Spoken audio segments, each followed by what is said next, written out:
22 ऑगस्टला पुण्यात गुंजया संवाद कार्यक्रमाचं आयोजन. काँग्रेसच्या शिक्षण संस्थेतील विद्यार्थ्यांनाच कार्यक्रमाला बोलावलं जाणार. राहुल गांधींच्या कार्यक्रमावर फडणवीसांची टीका आहे. आजपासून रिक्षा आणि टॅक्सी चालकांना मराठी भाषेचं व्यावहारिक ज्ञान असणं अनिवार्य. मराठीचे ज्ञान नसलेल्या किंवा बोलता न येणाऱ्या चालकांवर कारवाई होणार. एसआयआर प्रक्रियेला तिसऱ्यांदा मुदतवाढ.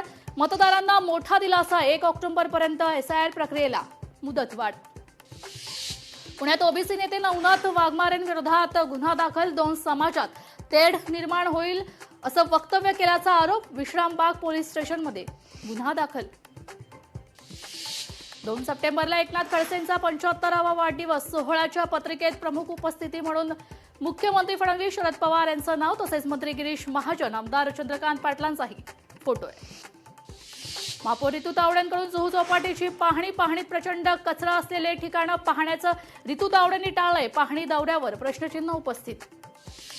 अनेक दशकांपासून वन विभागाकडे असलेल्या संजय गांधी राष्ट्रीय उद्यानाच्या 193 एकर जमिनीला संरक्षण मिळावं.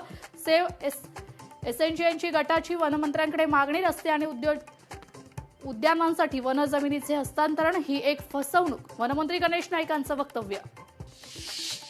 टीडीआर प्रकरणी मंत्र्यांचे एकमेकांवर आरोप. मात्र ठाणेकरांवर कोट्यावधींच्या टीडीआरचा भार.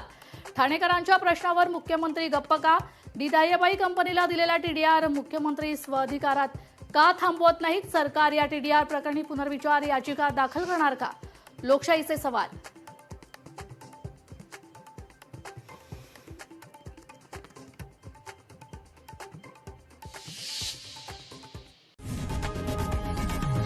लोकशाही मराठी ऐका, पहा, जागरूक रहा.